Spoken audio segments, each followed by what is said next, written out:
So I had somebody recently take issue with me because I was just showing a video on a pour. It wasn't for teaching purposes. It was just a video on a pour. So they kind of had a canary and left a bad comment saying I didn't learn anything. I wasted 8 minutes of my time. You know, blah, blah, blah. So I just want to explain something as I pour this resin, that I'm not always going to be teaching something here. Sometimes it's just, you know, showing the resin being poured. So I apologize if you think that something should have been taught to you in that video, but it's not always about teaching something. Sometimes it's just about, you know, just doing it and doing the pour. So what I'm doing here is I've got a request, a commissioned piece here. Somebody wants me to make a coaster for them, kind of like one of these, except they want a Green Bay Packers coaster. That's cool. I'll do that. So I've poured my resin into this cup and I got it mixed. I got to get it mixed up.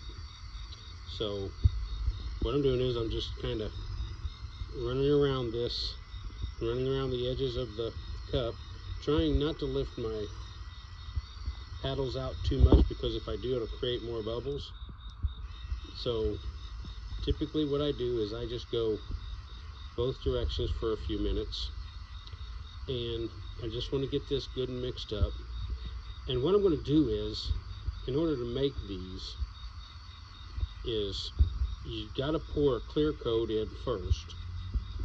You have to let that sit up and let that, you know, let that sit.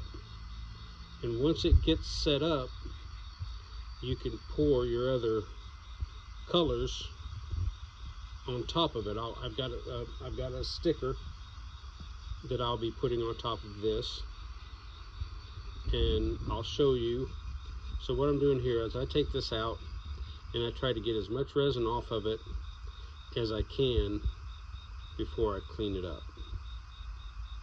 So I'm going to pour this into the mold. I'll clean that in a minute. I'm going to pour this right into this mold here, and something in the bottom of it there, so I want this to be clear on the bottom. So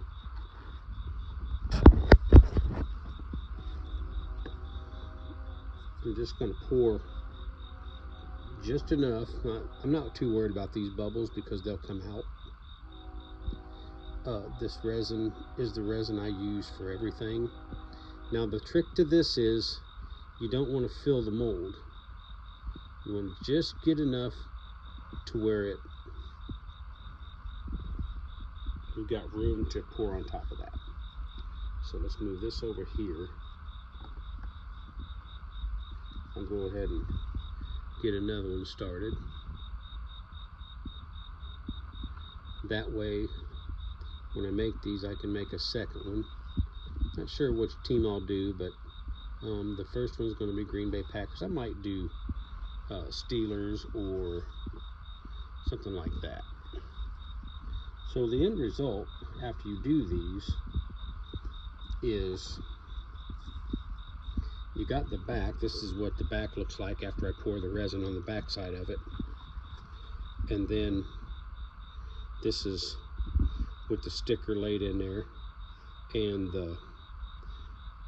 then the top coat of clear. You can see there where there's a top coat of clear on top of that.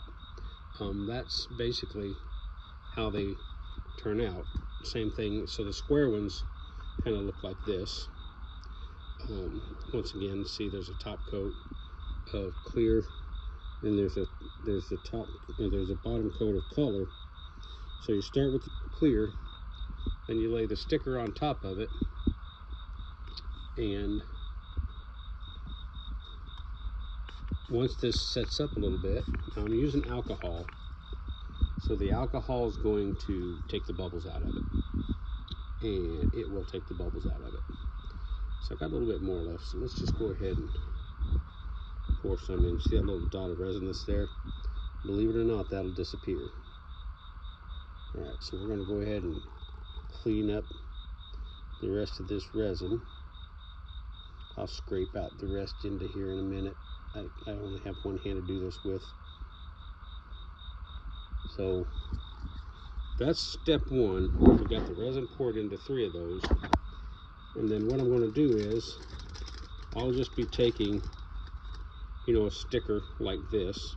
And once that stuff sets up, I'll pull the paper off the back of it and I'll stick that right directly down onto the resin. If I stick it on there now, that resin is going to heat up and it's going to cause that paper to curl. So we're not going to do that. So, all right, thanks for watching this, and I will post a video of the end result once it's done. I'll probably come back actually and show you pouring the colors in these, but for now, this is what you get. Thanks for watching.